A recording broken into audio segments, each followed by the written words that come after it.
Hi everyone, it's Amina Zhaman, Art Director of International Filmmaker Festival of New York, playwright and director, author of original comedies Shalapin O'Neill and Stanislavski Chekhov. Today I have a very special guest, Lisa Loving Dalton, President of the National Michael Chekhov Association, producer of the most amazing documentary about Michael Chekhov.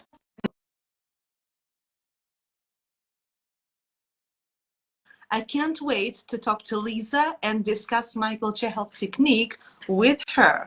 So Lisa, just join me. Yes, yes, I'm so happy to see you here. And thank you so much for joining and accepting my invitation. It's an honor to talk to you. Well, I'm really honored and delighted to be here, Amina. Thank you for asking me. Yes.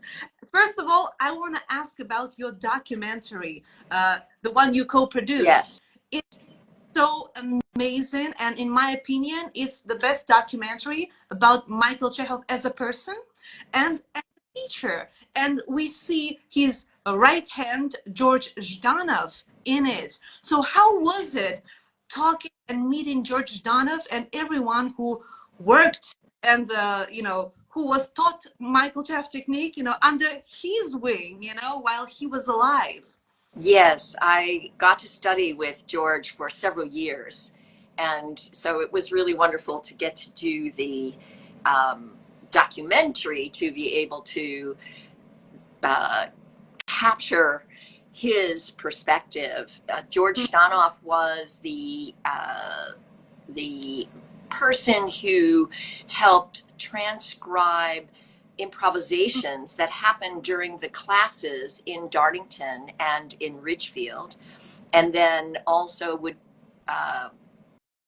translate and or adapt the scripts, such as the Dostoevsky scripts and the Russian fairy tales. Mm-hmm. So he also was the right-hand person to Michael Chekhov, who would take over when Michael Chekhov was not available. And so he was considered the co-director of the Chekhov Theater Studio. Mm-hmm. And he was also having to run from the oppression of the Jewish people. His family had left Russia and gone to Germany, and then they had to get out of Germany and were in England, and then also, so he suffered a lot of the same similar situations that Michael Chekhov did in terms of having to keep moving to stay alive and to do his theater. One of the things that was most exciting about working with George was I worked with many direct students of Michael Chekhov's, but most of them taught me exercises. And in fact, I studied for 2.5 years before we did any speaking. Wow. My first 2.5 years were all nonverbal, just doing the energy movement and exercises. And then it was a lot of improvisation and games and things like that, but not ever over 7 years of studying with 10 different people out of New York area did I ever do a scene study. And I was working as an actress and a stunt woman at the time, and so I was applying it, doing plays with it all the time and creating my own approach. But George had been teaching continuously through the time when he and Michael Chekhov went to Hollywood, and so he had developed a very set structure for teaching and a very specific scene study approach. And that really inspired and influenced my own teaching. Mm-hmm. Yeah. Yeah. I want to tell you a thing about George. George would make everyone audition for his class. And the audition was that you were walking into a cemetery. Mm-hmm. Oh, that's my favorite location, actually. And he just kind of guided you through it, walking through the cemetery, and then you see a gravestone that you recognize, and then you do something with this, at this gravestone, something meaningful for you, and then you make this exit. And I used to tell people, because at the time George's classes were fairly expensive, I would tell my students, go audition for George, because the audition all by itself is such a spectacular experience. You will love it. And George would be always very complimentary, and every person who auditioned, he accepted into the class. But I think it was a great way for him to see, because we were clearly working with atmospheres, and we were working with, the emotional life and gesture and all sorts of things built into this very simple improvisation. Yes, So and many interesting situations at every cemetery I visit personally. When I went to Forever Hollywood Cemetery, Rudolph Valentino is buried there, and to this day you can see a lot of fans visiting his grave, and a lot of lipsticks, from his female fans. And I was shocked how popular his grave is. I mean, he was a star of silent films, and still today he's a #1 star at Forever Hollywood Cemetery. And the same thing with Marilyn Monroe's grave in the Westwood, and also a lot of people kissing that plate. And I mean, you may love them, you may not, but still you cannot deny how popular these yes, are, and that they are the sex symbols, male and female. And it's incredible. And I wanted to say about my personal story. I visited Michael Chekhov's grave in Hollywood Hills, Forest Lawn, and it was amazing. And ever since that day, actually my birthday, that's when I went there. I started seeing Michael everywhere, on TV, in the bookshops, when you're not looking for something connected to him, but still you see him, So his soul, his spirit started visiting me after. Amazing. And I started, rereading his works, and he became a part of my life after that visit to the cemetery. So I understand what George Dana. Yes, thanks for showing us. Yes, that's his grave at Forest Lawn. yeah, It must see, and you must in LA.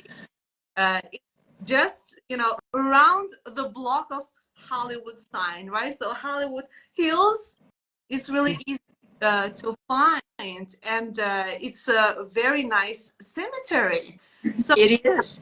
It's interesting. His address is 5564 Hillside, and he died in 1955 at the age of 64. yes, yes, oh, yes.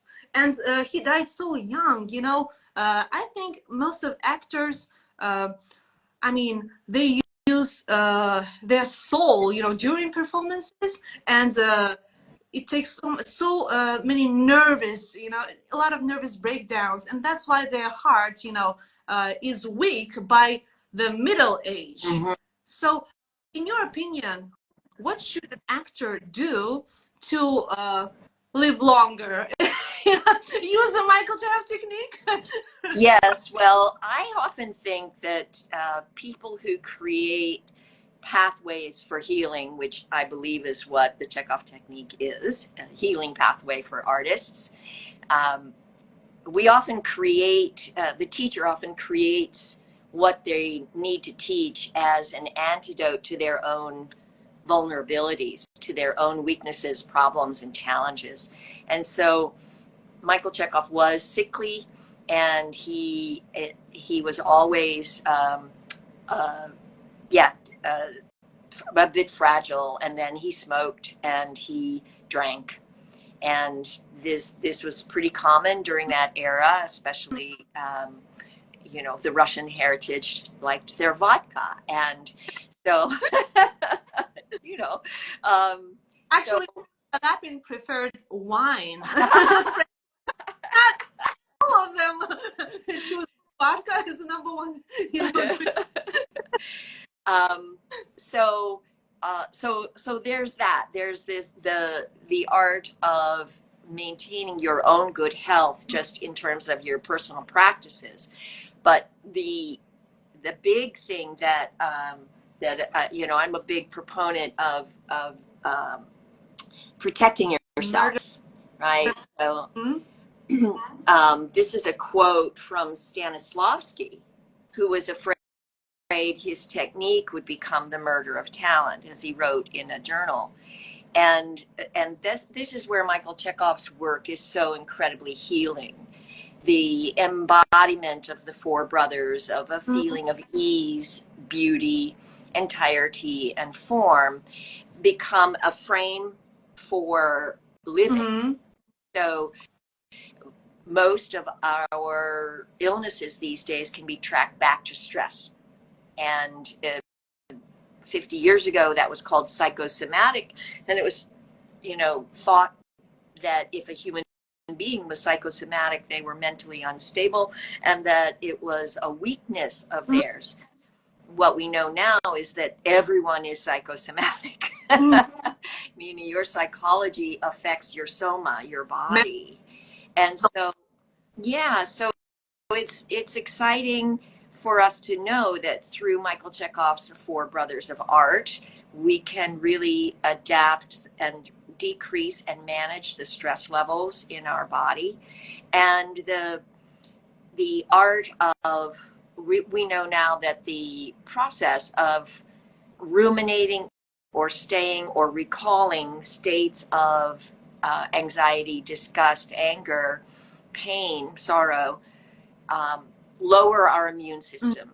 Every 5 minutes that we spend thinking about how mad we are at a person lowers our immune system for over 6 hours. Wow. And so that's not healthy. So that means that any acting process that asks you to think about any situation in your personal life, either projecting into the future of fear of something happening to a loved one, for example, or a memory of a pain and sorrow or anger that you have, these will lower your immune system.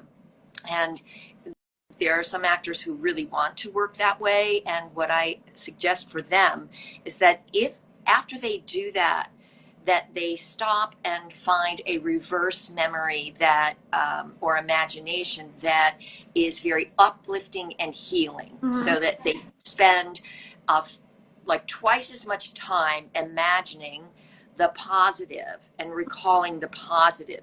This will reset the energy level in the body, and it'll bring you up from the process of lowering your immune system. It'll bring it to a level immune system when you do it the same amount of time, and when you do it twice as long, then it'll lift you up so that even 5 minutes of imagining or recalling wonderful experiences will then lift your immune system for 6 hours. That's advice. I really love that. And speaking of teaching, I want to show a picture of Michael Chekhov with students. You can see him. Yes, Jack Palance and Virginia Palance. Yes, and I wanted to ask you, who can, in general, not just Michael Chekhov technique, but like who can be a teacher, you know, because this is a very special talent to share your knowledge. Not everyone who has knowledge can, you know, pass it on to someone. So who has that ability, in your opinion, in, you know, how to become a teacher, or, you know, you should be born? You know, Amina, I think it's inside the person already. I look at Michael Chekhov, And at age 16, he is already writing and observing that he noticed his teachers in Petersburg were not teaching what they were actually doing. Mm-hmm. So here he is, he's in a high school, so, the equivalent of high school, and he has the insight to be studying how teachers are working and not working. He's noticing his own learning process from an outside perspective. He's going, I'm not learning. I want to learn. They're not teaching well. And so he begins already having a teacher's perspective. And I noticed that in myself. I know in fifth grade, several things. I was in the Brownies and Girl Scouts. Actually, in fourth grade, in Brownies, I was 9 years old, and I wanted to teach the disabled children, Mm-hmm. right? And then in fifth grade, they came into my classroom and asked if somebody could go and teach the first grade for a little bit. That was me. Mm-hmm. And when I was in high school, I was teaching. Well, when I was in junior high, when I was 12, I was teaching the home economics class for 6 weeks about how to sew. And part of that is because my mother was a teacher and of seamstress tailoring and design.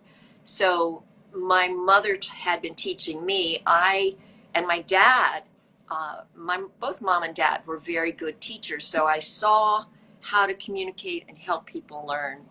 And when I often feel that my directing is part of teaching, Mm-hmm.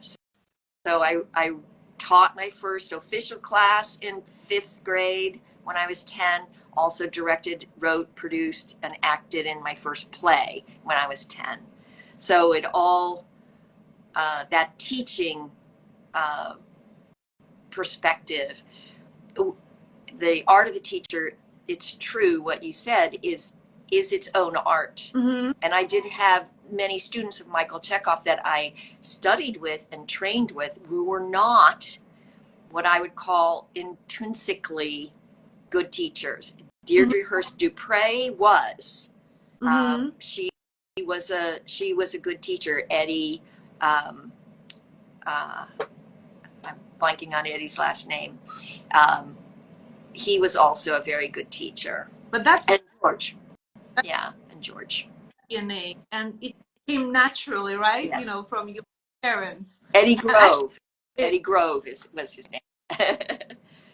Michael Chekhov in 1908, so probably from that era when he noticed that not every teacher is doing a great job, so he was not satisfied with all of them, but he was definitely lucky to have Stanislavski as his main teacher in life and in profession, though they had different points of view when Michael opened his own technique, but still Stanislavski is his main teacher. Yeah. Turkish book, and I just bought it in Istanbul, and you can see Michael's picture here. So this is Michael. Oh yes, that's from 1928. Yes, and it says Buyuk actor Chekhov un Yegeni Mikhail Alexandrovich Chekhov. So that means like a great actor and a nephew of Chekhov, so Anton Chekhov. Mm-hmm. Anton, very well.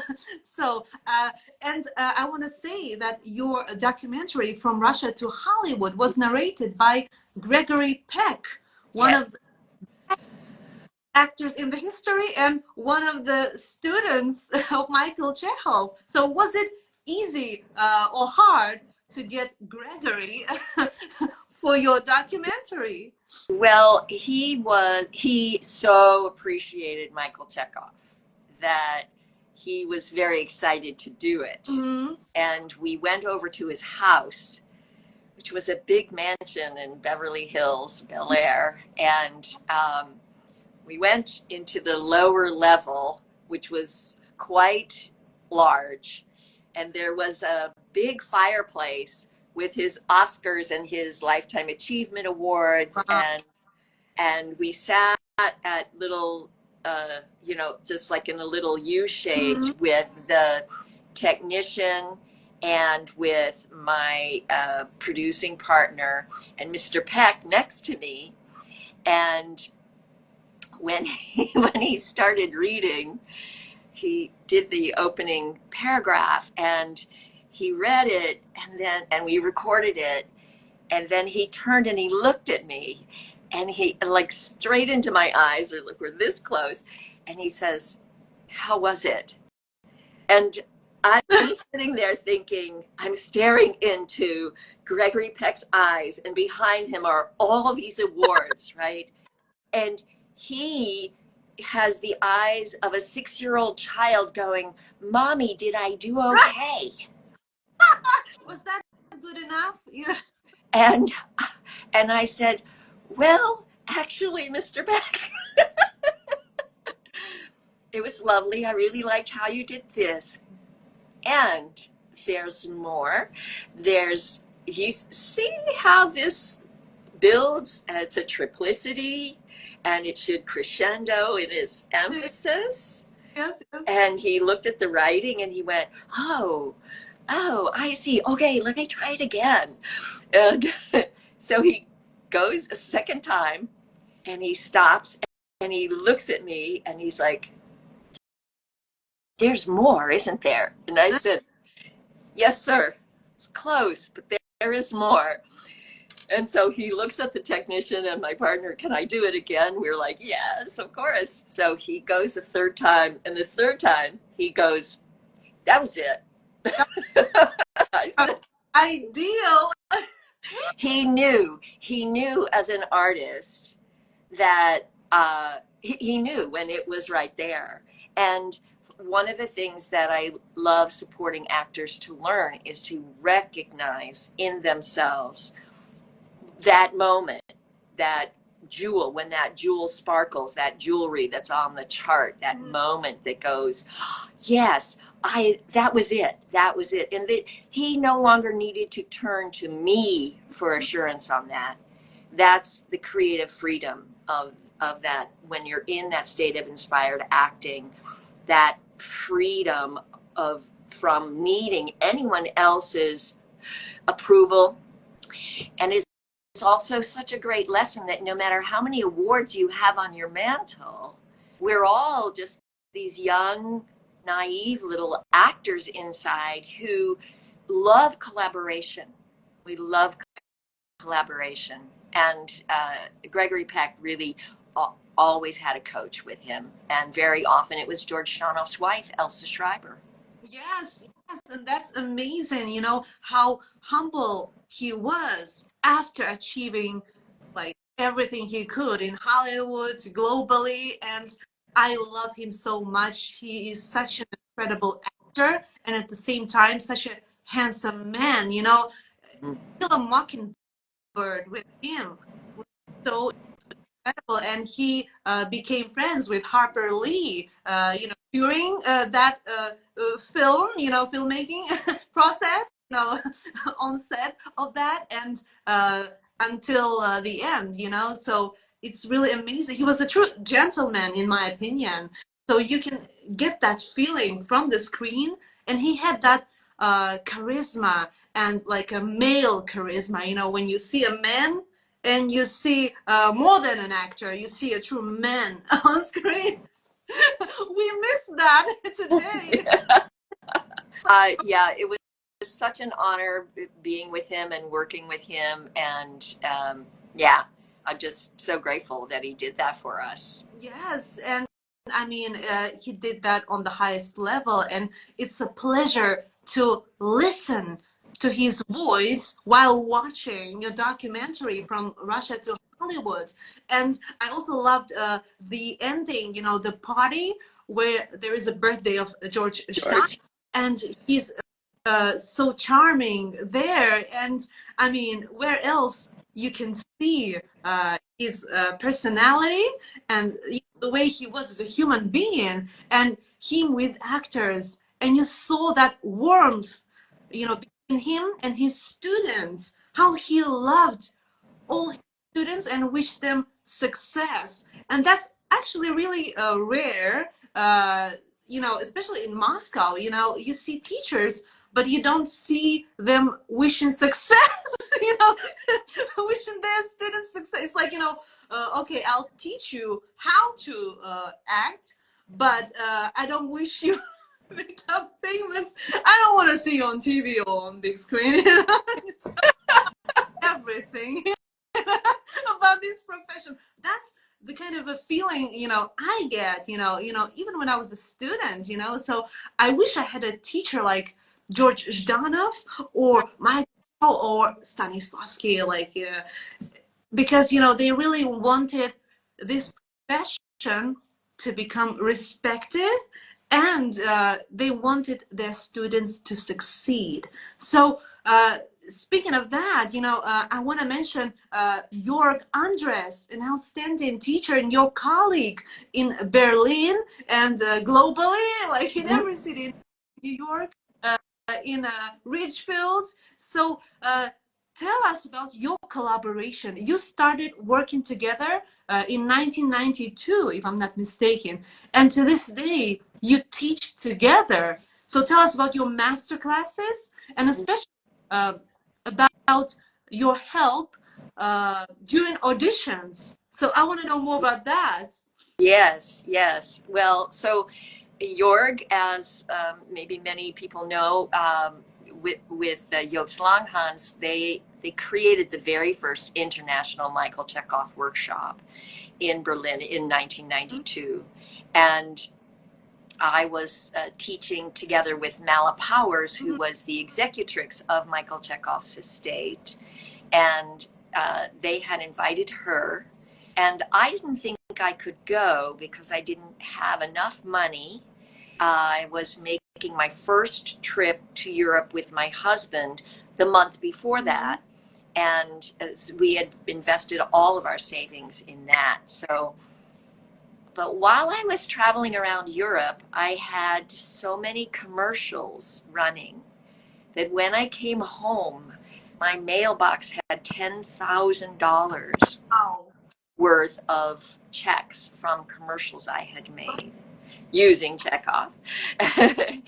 And so I called up Mala and I said, Mala, do you think I could come? And so she reached out to Jorg and Joost. They invited me. And I was teaching at the American Film Institute for the Screen Actors Guild, a special class on auditioning. And I had taken Michael Chekhov's technique and created a way from the moment you know that the opportunity exists until after it's cast, a complete approach to how to utilize the Chekhov technique so you can have that beauty, ease, entirety, and form, and so that you can deliver your best work. And I really was going myself on 100 to 125 auditions a year. Wow.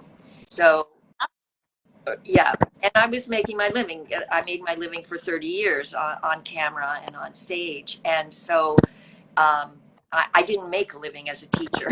I just did that for fun. I do that for fun.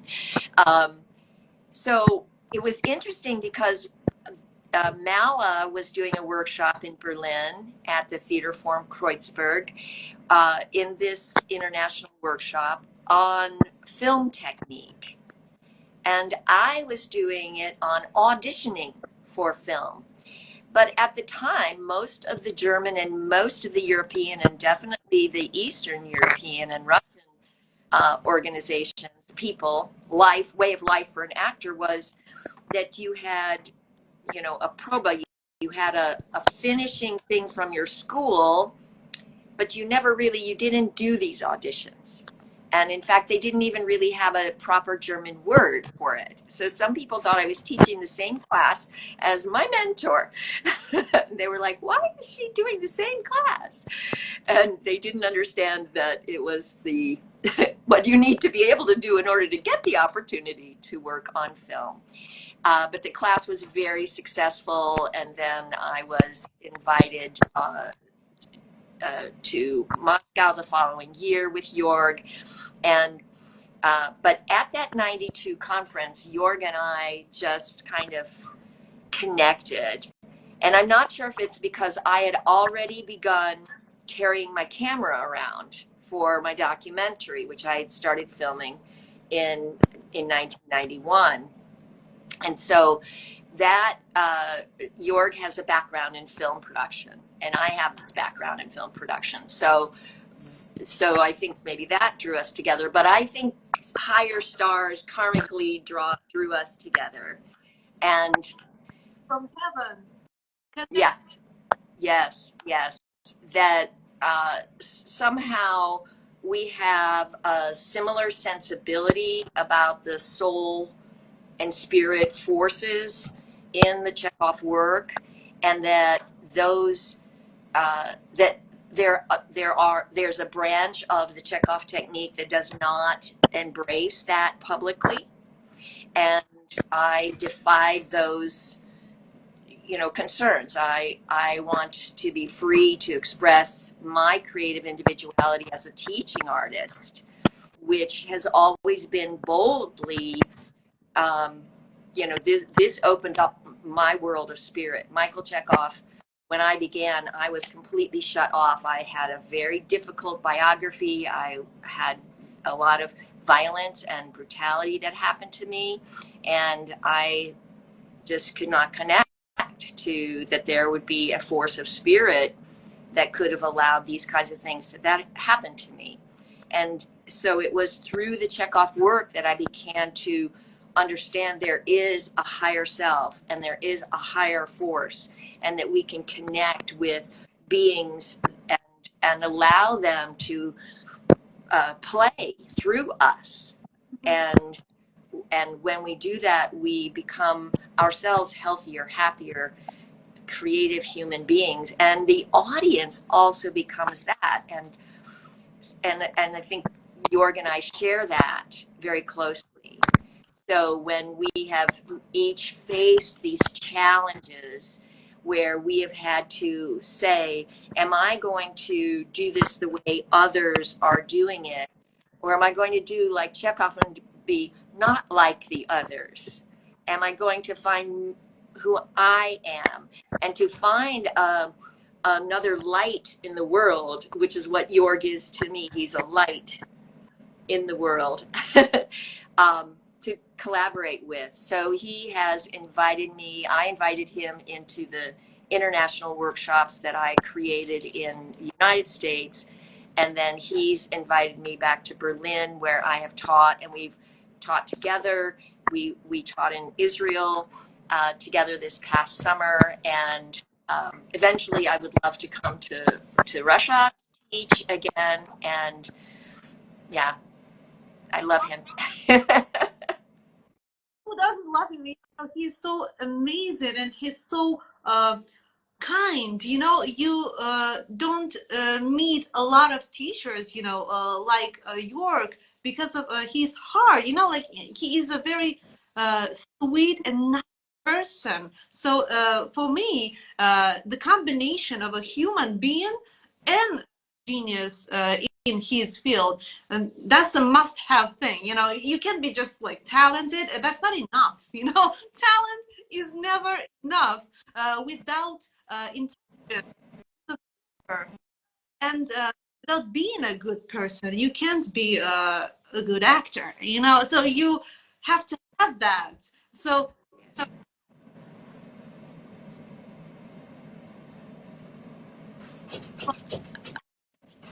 Amina, hang on one moment for me. Hang on one moment. My puppy is having a fit. He wants to come in my room. wow, we can't have a guest appearance. Special guest appearance. Wow, he's so. He actually looks like Michael's puppy. There is like, wow. He started pawing at the door, so I was like, oh, he's gonna scrape up the door. You good boy. That's amazing. Sorry. While I'm looking for the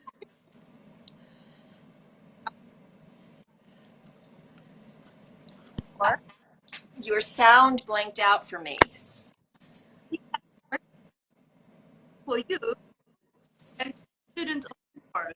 So, Ray, join us and ask your questions. I can't wait to hear them and discuss Michael Chekhov technique with Lisa Loving Dalton. Have that amazing exclusive opportunity. So I'm sending an invitation. Just click go live with a friend and we'll see you, Ray. Okay. And I see Rajita is here from Nepal. Wow, from Kathmandu. Yes. Excellent.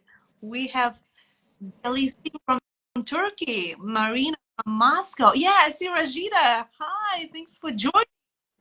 I got to work with Rajita, and she's been doing a lot of film and stage in Nepal, and we spent 2 months together in April and May in Nepal. I was all in 2009. Kathmandu is out of this world. It's like being in Beijing. You know, there are some places that are more than a foreign city. It's just another planet. It's incomparable. So my brother was a consul at the Russian embassy in Nepal, and I visited him, and I saw all this beauty. I love Nepal so much. So Ray, you will join now.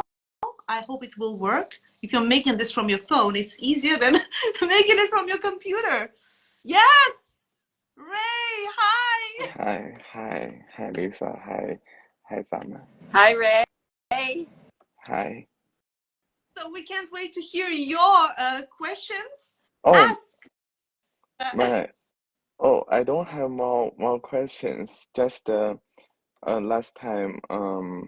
Yeah.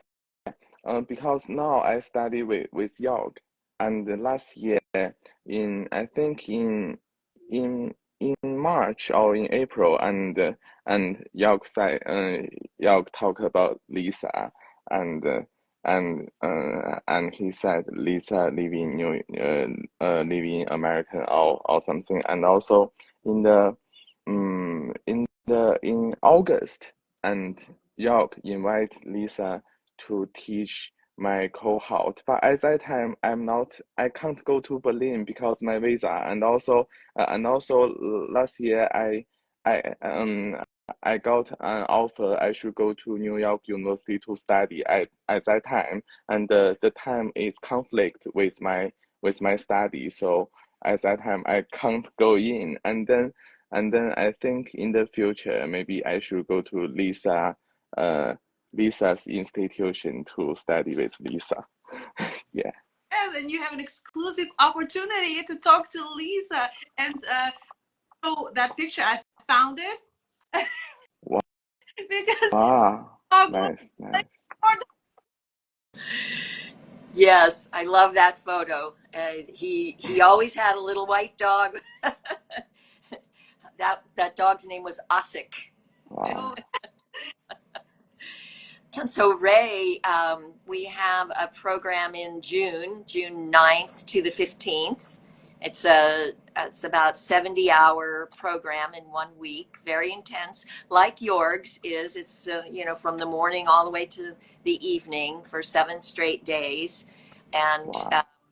we go around the whole chart of inspired action, and we work on improvisations and scenes, monologues, along with all the tools and the exercises. So Nice.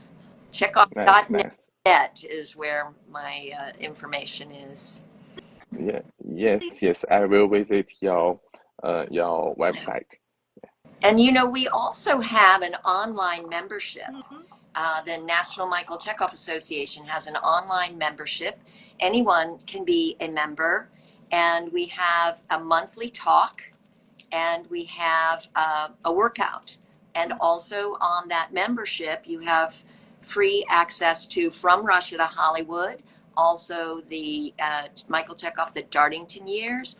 Also, we have the Anthony Quinn interview that I did with him, and we have the 1 hour Chekhov workout. Mm-hmm. So you can just go on and pop that on and have a team of people to do a quick review of all the exercises. Wow. Wow, nice. You mean which one? Is the Misha, right? No, it's not Misha. No, it's not Misha. No, it's National Michael Chekhov Association. Okay, Yeah. I will check. And it's chekhov.net. Okay, thank you. Yeah. That's amazing. Oh, just from one website you can have an access to all of that. And I mean, I love Hollywood. Actually, I saw it twice. I mean, Gregory Peck's voice, and all the footage. I mean, Zhaman's birthday, everything is there. And please show your T-shirt. Oh, yes, National Michael Chekhov Association. So MCA. So that's yes. what I was talking about. And actually, I want to tell you, in case you haven't seen him, he's always close to my heart. And Stanislavski. So here my comedy, Stanislavski Chekhov. And I have a question for you both, Lisa and Ray. Who, in your opinion, can portray Stanislavski and Chekhov from living actors?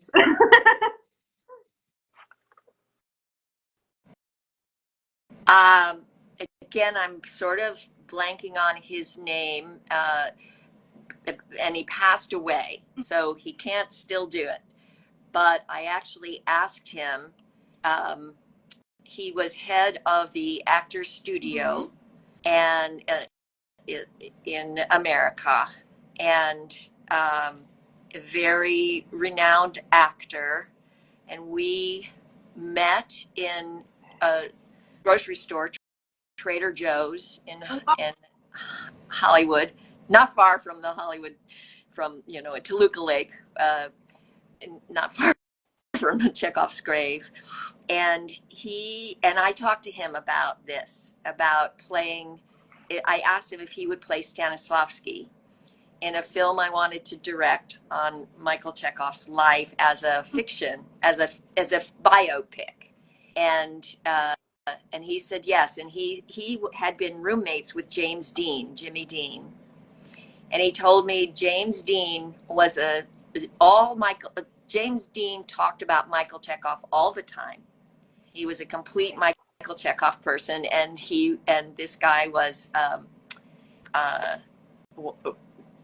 the Stanislavski guy. So they were always having these Chekhov-Stanislavski conversations. Wow. At that time, I thought that the British actor who was married to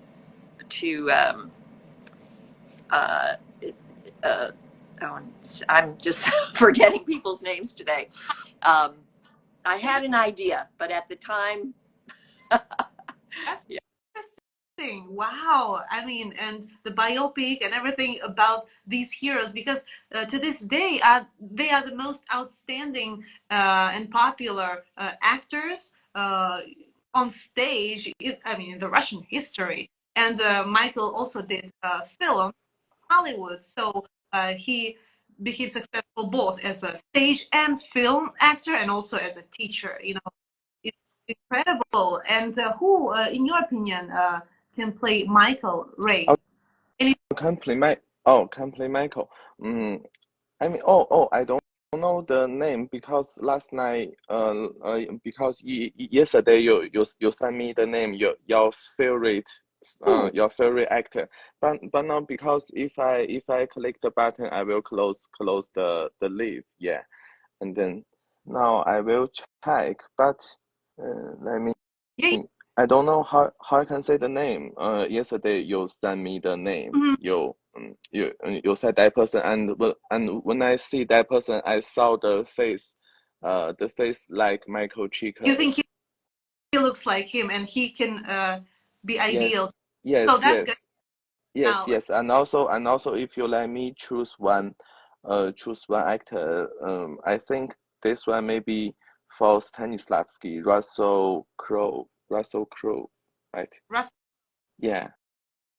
oh, that's it. And I just wrote Martin Landau. So Oh, Stanislavski, right? If he was alive.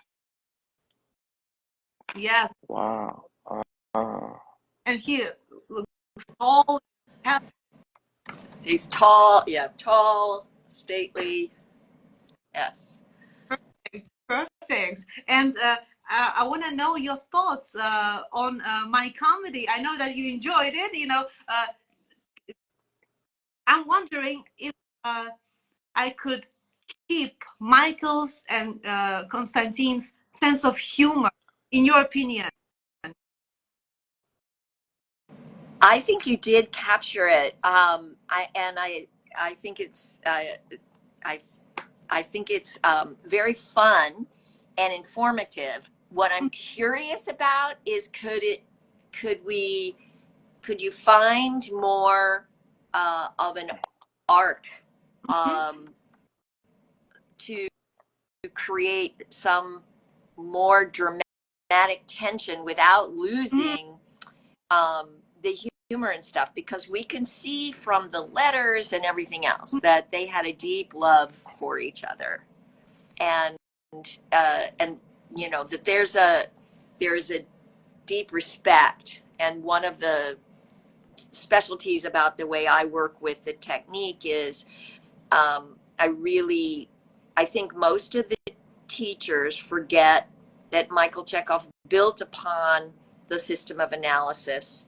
And you can do all the Chekhov exercises you want, but if you don't understand the system of analysis, if you don't understand the concept of 9 events and the composition that is based on Stanislavski, you lose the framework of how to apply all the tools. Mm-hmm. So the how to bring the play together in just by make it more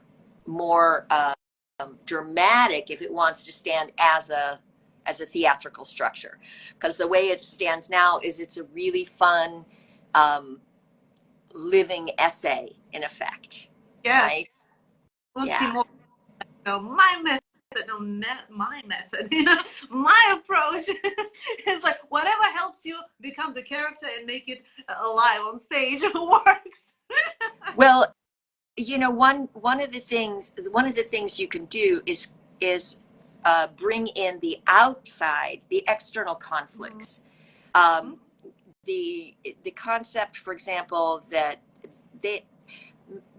many people were trying to get Chekhov back to Russia, and um, and and both Chekhov and Stanislavski experienced this repression of their own art from the Soviet government, and they're both struggling with that.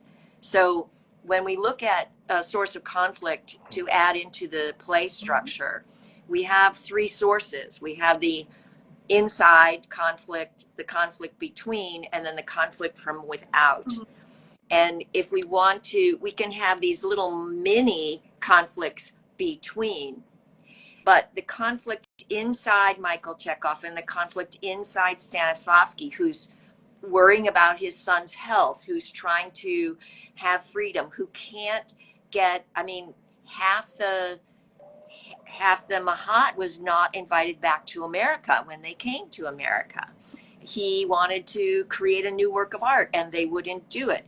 These kinds of things, like they can, and Chekhov was being invited by Meyerhold to, go on tour with him, and being invited as a star to go to this place or that place. And he kept saying, no, I have a company. I want to work on this approach. And he sacrificed his own stardom to develop the technique with a group of people. And this can create conflict, like Chekhov and Stanislavski in that conversation could really sort of ask each other for advice. I mean, it's completely hypothetical, but they were issues that both of them were struggling with. Yeah, and it's very interesting and hard. If I'm successful,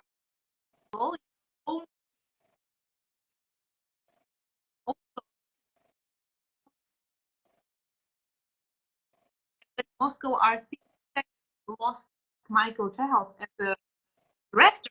They lost him, the #1 actor as well. I mean, so the best and the most amazing actor, like a dramatic comedian. You know, he was. I mean, how? Amina, we're having a little bit of a hard time hearing you. The sound is coming in and out. You know why? I can't hear you. No, make Just we hear just intermittent moments. I. Why.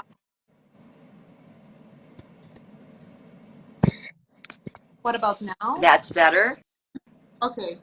Okay, I'm glad you hear me now. Yes, So, yes. yes. So you were saying how, I think you were talking about how Moscow, how they lost their star actors. So tell us more about that. The leading actor, Moscow, and never wanted Oop. to stop. No, go live and then, and okay, I'll go live again, and we'll do it. Okay. You save the